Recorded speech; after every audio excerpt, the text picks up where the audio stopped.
ladies and gentlemen, before we jump into another absolute banger of a guest, support for this podcast is brought to you by Market Squawk, powered by livesquawk.co.uk. For all your on-demand data needs, our other sponsor tonight is xbrain.co.uk.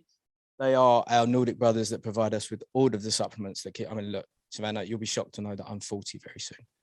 Just saying. xbrain.co.uk, promo code Fighting Words. We're joined tonight by Savannah Marshall. Whoop, whoop. How are you, champ? I'm good. I'm very well. I'm good. I'm healthy. I'm fit. I've got a fight day, so I'm in good spirits, high spirits. You seem good. First of all, is your handle all right now? Must be, right? You must all healed up. And...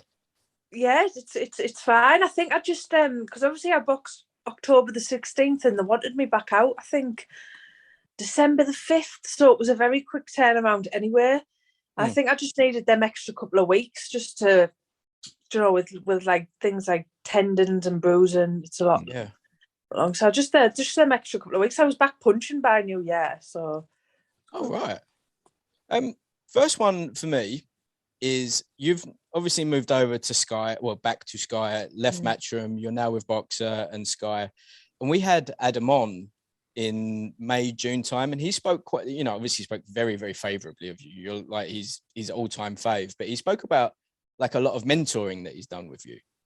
And was that one of the hinging decisions to stay with Sky? Yeah, so I've known back in 2012, I'd been to London Olympics, and I got accepted onto this Sky program, and it was called like I can't remember what it was now. Sky Scholarships it was called. So there was about 12 athletes. Jack Bateson was one. Jay Quigley was one, but he only lasted about 6 months because he turned pro. And one of the conditions of this program, it was a four-year contract, 4-year program, and it was for the run up to 2016. So basically, Sky was supporting amateur athletes on the run up to 2016. So, like I said, Jack was one, Jay Quigley was one. I'm trying to think of some other Spartan athletes, but it'll come to me. And we were all given a mentor. So Adam was my mentor. I think Johnny Nelson was Jack's mentor. And then for the 4 years, you've got this one mentor that's like just there if you ever want to chat. They do like little pieces of media, all stuff like that. So I'd known, like I said, I'd known Adam for years before I even turned pro or anything like that. But the main move, the biggest reason why I moved from Matchroom was I just felt like, look, Eddie had everyone. Eddie's got nearly everyone still. And he's got some very good girls. And it's like you're in a waiting room waiting for him to say, right, well, I'm going to put so-and-so on this bill. I'm going to, you know what, you can go on this bill. Or I've got this sponsorship deal. You can have this sponsorship deal. And I generally felt like I was just left on the shelf. I remember. Really? There was, so this was the biggest thing that really like annoyed me was that before COVID hit, I was meant to box for a world title in March, I think. And then the world just shut down first week in March. So my show, it was a written bill in Newcastle. Right. And I was boxing for a world title and my show got pulled. It was the first show to get pulled. And like I said, it was a world title. So then you had the fighting in the garden and what was it, the summer fight camp, all that. You've seen about 4 or 5 girls box on this fight camp. And I'm just left. And to me, a couple of them a couple of times as well. Yeah. Some of the girls were out in a couple of times in those. They really were. And I remember thinking, well, surely mine was the first show to be pulled. So why wasn't I on the first show? And then it was just that. It was just a waiting game. And honestly, the best thing I've done with my career was move to Boxer and Sky. Because in my first fight, look what's happened. They give me a massive platform like my last fight. They let me kind of top the bill, so to say. And me followings was just tenfold overnight. And I was waiting for about 3 or 4 years for that to happen with Matchroom. It never did. See, we were saying when that split happened that you can never count out Sky, right? Sky are always going to be Sky. They've got massively deep. Yeah, they got deep pockets. 30 years in keeping boxing alive, and not only that, that you're doing that in a spot where, like, the UK is for sure the hub of female boxing on the planet, right? There's a lot of very good Americans, but this is where it's at, and like, without whatever, like, they're coming here now to fight because there is the backing, there is the following, and there is the fandom and appreciation of it. I think it's a good move. And to be honest, your last fight against Lolita. Yeah, Lolita was there. Yeah, she went for it, didn't she? She didn't have. Yeah. Just quickly touching on like what we just spoken about. It was nothing personal towards Eddie. Yeah, like I do generally think he's just got that many fighters.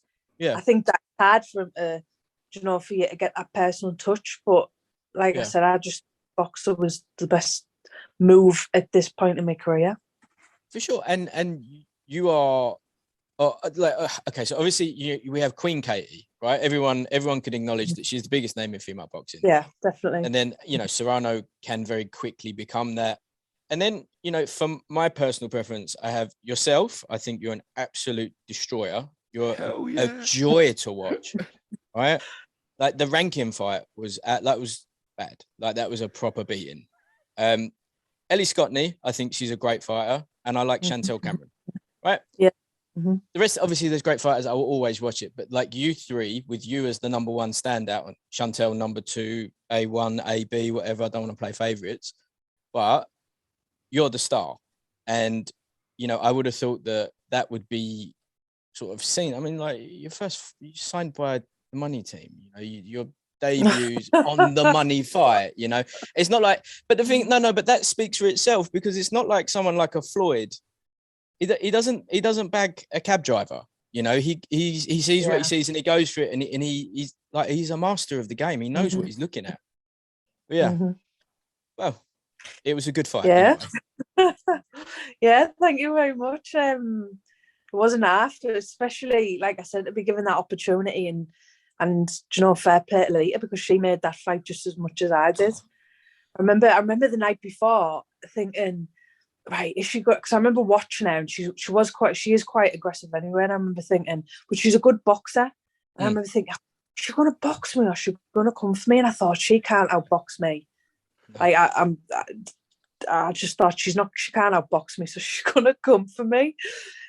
And anyway, she just flew out of there.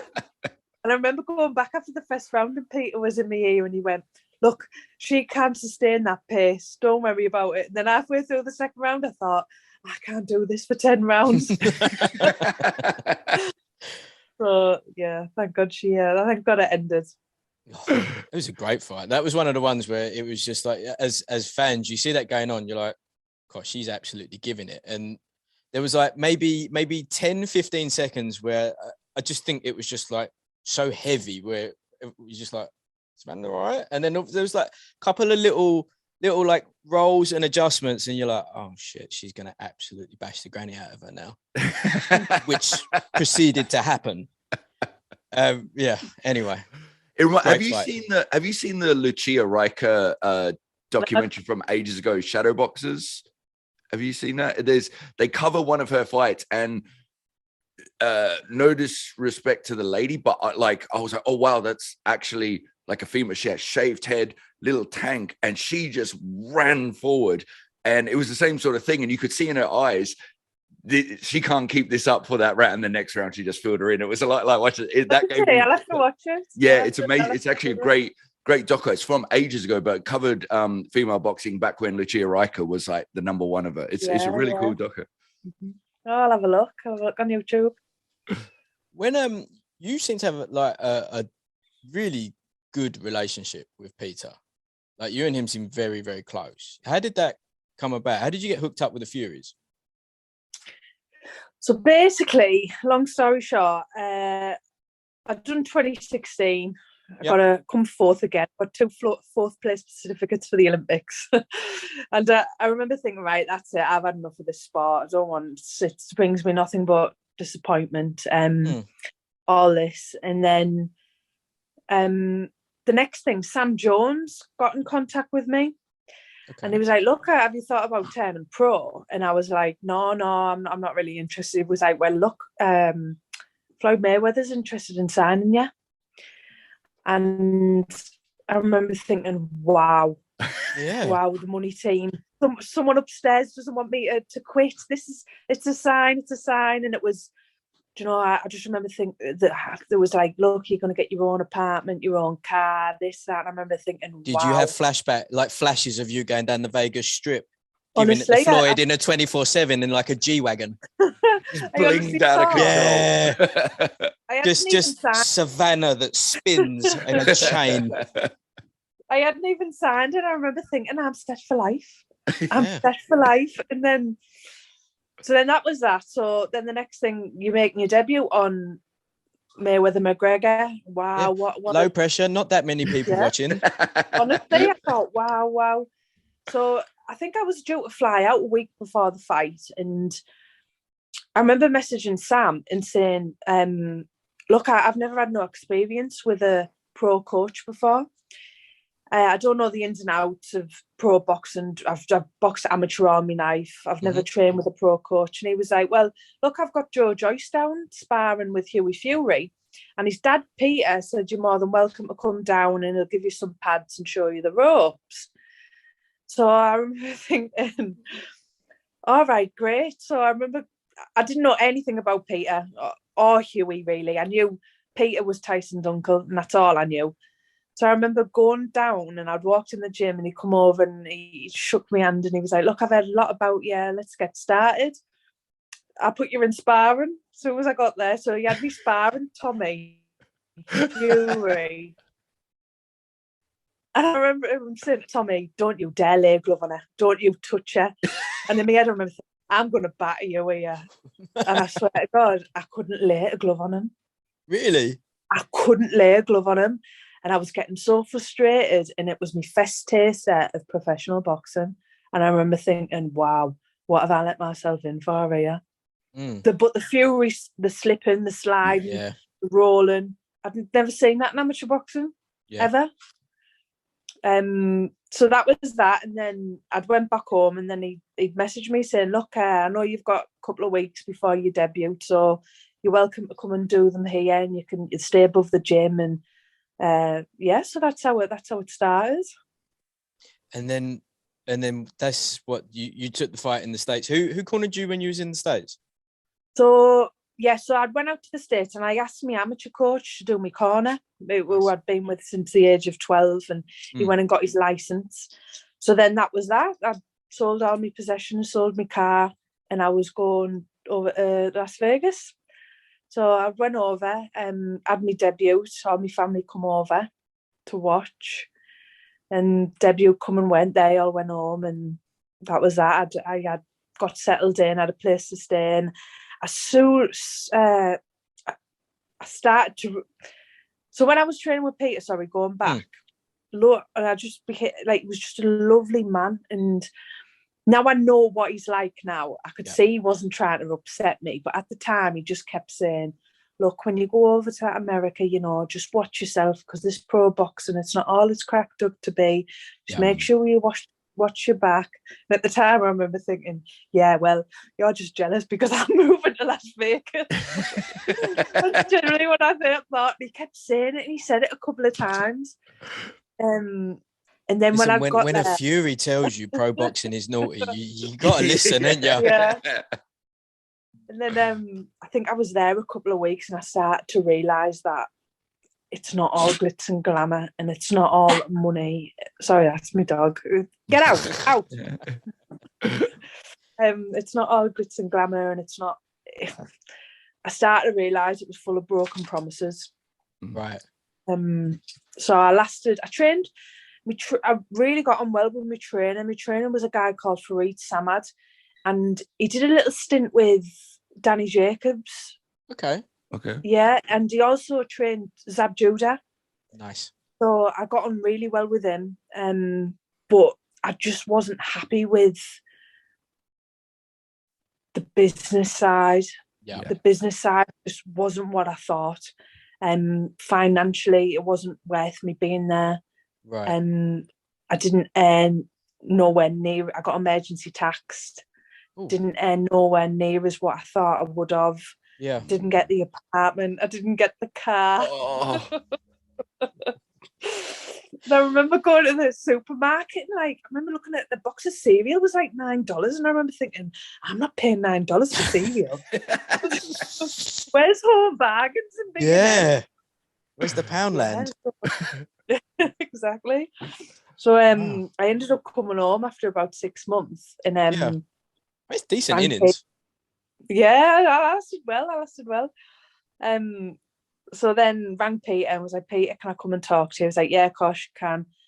Went to go meet up with him, and I was like, look, I want to come home. Will you train me? And he was just like, yeah, of course I will. So that's how. See, that's so just really, like, it's just gentlemanly, isn't it? It's just like, yeah, of course. Yeah.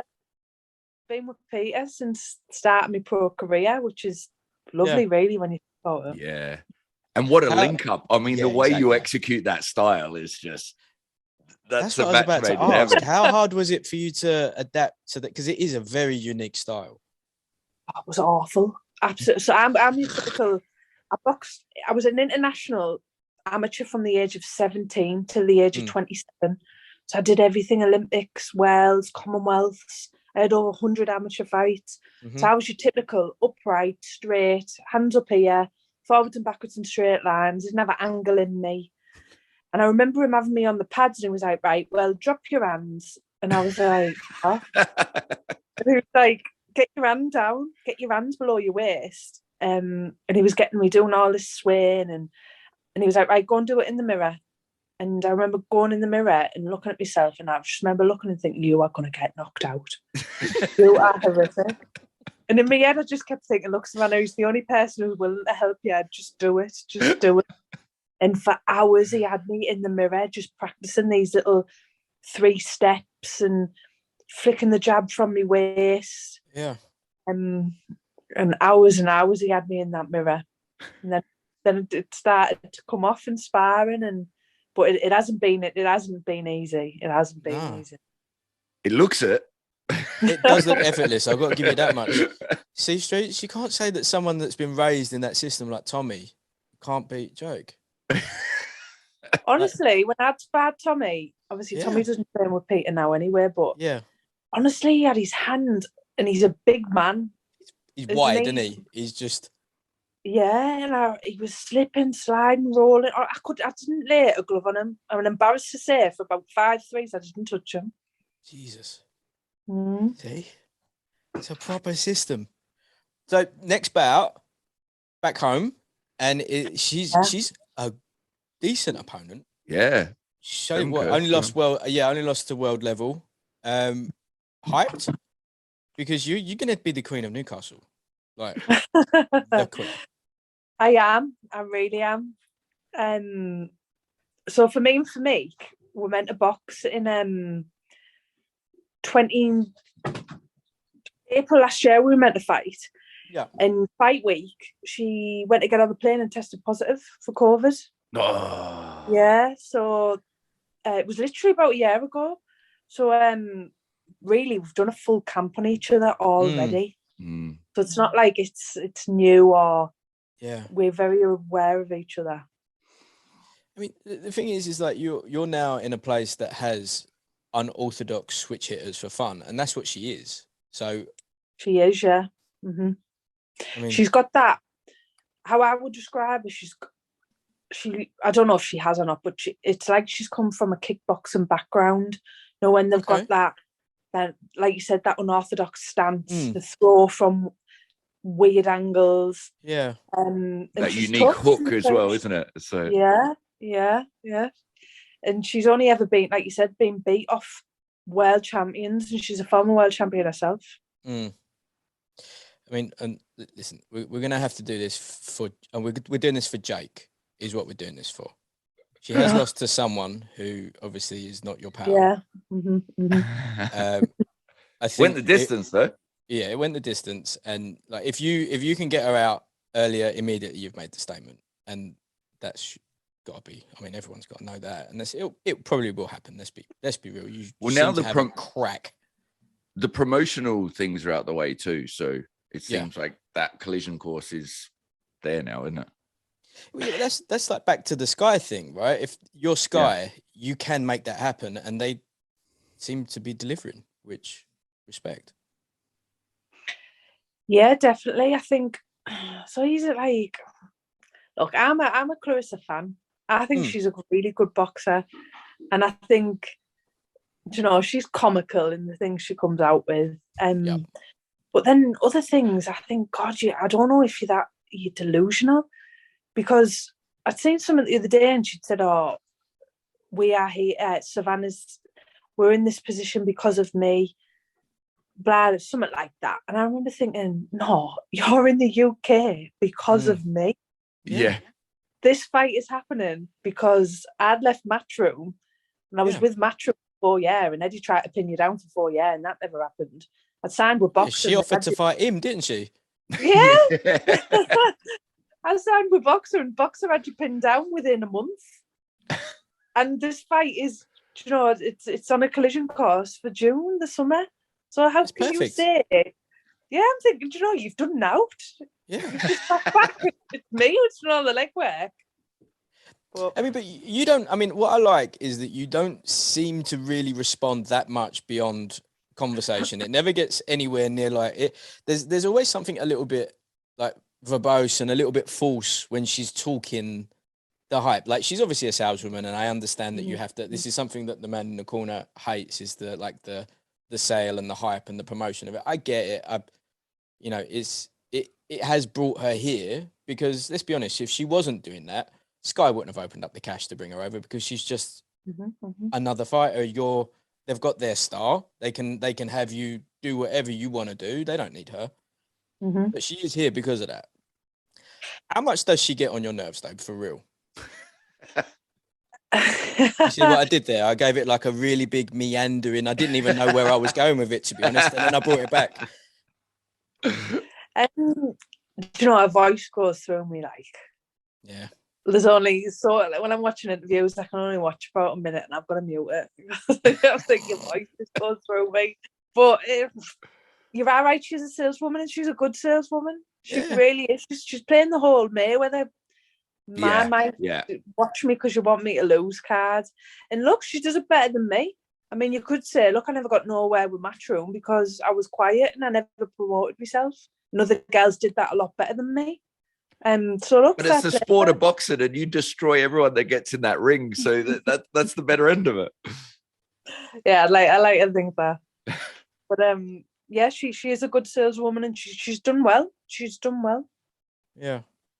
So when, like you said there, that you felt like you were shelved by, even just down to circumstance, do you think that is because the personality that you are, like, you know, we've all watched you for years. We know that you're quite shy.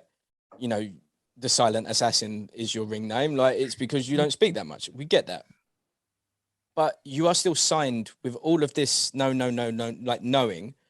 Why would a promoter have you signed, bring you on, and then expect you to be giving it the Floyd and the Clarissa and the Jake Paul the second that you've signed the contract, and be like, you don't promote yourself, so I can't really put you out? That's the thing that I have trouble understanding. Well, I was literally having this conversation today with Cash Ali, the heavyweight from Sheffield. Yeah. So I was watching Cash spar, and to be honest, many people might disagree, but it's different sparring and different fighting. But Cash is unbelievable. When Cash turns it on, I'm in awe. Anyway, we were having the conversation. He was saying, I don't know how it come about, but he was talking about other female boxers in the sport, and, you know, they're making big moves because, you know, maybe they're putting themselves out there a lot more than what other females would. And he was like, it's like the heavyweights. He was like, if you're not a Joshua or you know, Tyson, who's on the louder side, whereas Joshua's got the looks in the body, Tyson's got the mouth and he's loud. If you're not like that, then you don't get noticed. And yeah, I think it is a little bit like that, but it's the world we live in. Do you know, who wants to just see videos of someone hitting the bag? Do you know, people want to see people, do you know, calling each other out or, you know, hitting the bag in their bikini. I do feel like there's an element of that, but then that's why you got like WWE and all that shit. Like, because you don't, we were having this discussion with Russ Amber. I was saying, I feel for Bud, like Terence Crawford, because it's similar thing. Like, no one's going to tune in to watch his interviews necessarily, but when he's in the ring, you want to see that. But it's not rewarded in the same way that like a Jake Paul that just chats relentless shit.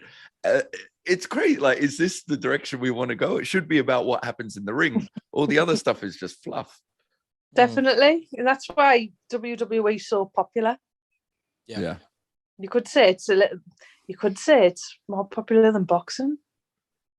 Oh, I don't know about that. You look at all the kids. That hurts to think about. Yeah, all true. the kids love wrestling. Yeah. Now all the kids tune in. Well, wait.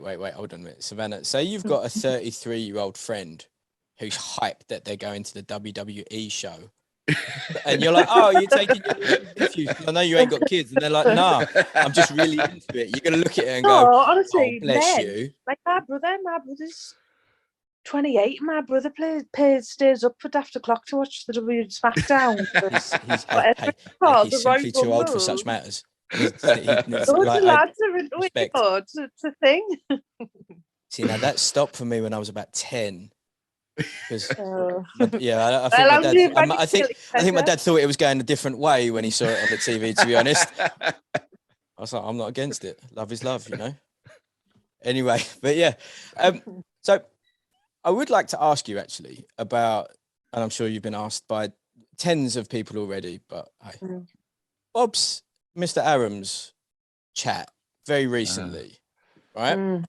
From someone that is a world-class elite fighter and a world champion and been through the amateur system and done all of the other stuff that's brought you to this point where you are a marquee name for Sky and Boxer. How did it make you feel to see that? Or just go with that one. What was the first feeling on that? I just remember thinking this female boxing needs people like you to push the sport. Like Eddie is, like Jake Paul is, like Boxer is, Ben Shalom. Yeah. It needs legends, and you could see OJ, but people like that pushing the sport. And then he's just totally done 180. Yeah. So we're just losing you for a second. Hold on. It's just reconnecting, I think. Just totally dismissed it. Yeah, he did. And we just lost you for a second there. You're still frozen. Yeah. Oh, there you go. You're back. You're back. Oh, no. There you are. You're back. Yeah. Last thing we heard was that we need legends like him to push things forward, not to. And then it took away your words. Sorry, what did you say? Yeah, because he's so influential. Yeah. He influences people, doesn't he? It's the same as, like I said, Eddie Hearn, Frank Warren, all them lot. And it's just, and I felt sorry for Michaela Mayer. Yeah. I really did. But I seen a IFL interview she did earlier, and she just, I don't know if you've seen it, but she was brilliant. She basically came around and said, look, I'm really upset that he'd said that, but Top Rank as a whole have supported me and do support female boxing. And I just thought you've just put her in an awful position, really. Yeah, I mean, she's actually very good on this because she did a thing with Andre Ward a little while ago where he asked, how do you feel about, number one, 2-minute rounds instead of 3s? How do you feel about the slightly bigger gloves? How do you feel about the pay disparity? And then she said that essentially, why would I fight 3-minute rounds for the same money of what I'm being paid for 2-minute rounds?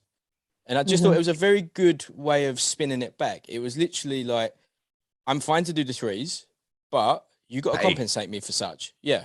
Otherwise, what you're kind of doing now is manufacturing a slightly different sport and just trying to keep it as a side thing. But yeah, but he to be fair, he has promoted her from the jump. Yeah, so but do you remember even the thing that, like, I was bitching ages ago? You remember how long it took her to get her belt? Like, you win your world title, And that took the piss. Like, she had to wait. So like, just little things like that where it's not, and I completely agree with what you said. You need legends to push it forward, but at the same time, if there's one to not do it, he's the best one, because it's like, this is this old, out of date guy that's not keeping up with the thing. It was the same thing with Bud. You know, it's like, what are you talking about? Like, your job is to promote, his job is to fight. If we look at it, he's doing his job, you ain't. With women's boxing, it's like, for example, yourself, put you on a platform, people are going to watch that shit, but you just need the platform. If they're not doing it, that's not on you. Like, what can you do? So how can you blame the, anyway. Yeah. I mean, it's not at the stage yet where you could probably have a complete female show, unless you did like a Katie Taylor, yourself, you know, a Clarissa on a different show. Like, if you had the big stars, you could probably get away with that, but you're only going to be able to do one or two of those a year, maybe, because it's just not that deep yet. You know, that's I think the crux of it. It is, especially like, I think super featherweight, Michaela's weight is pretty packed out. I think Katie's is as well, and Chantel Cameron's. Yeah. And bantamweight, Shannon Courtney's, Ebony Bridges. But my weight's the bigger weight. There's no one there. But how's it? You're 5'11" and some change, right? Height. Yeah, you're about 5'11". Yeah, I am. Yeah. See, that's tall. Yeah. Taller than me. I'm 5'4" and some Cuban heels. Don't worry about that. But no, but you are tall. Like, and I get that. Like, you don't see that many near 6 foot women across the board anyway, let alone fighting. So I get that. And like, it must. I mean, what are you now? You're 11-0, right? Yeah. Fight after next, you could quite comfortably be undisputed. Would you go up to super at that point, or would you just think, got all the belts?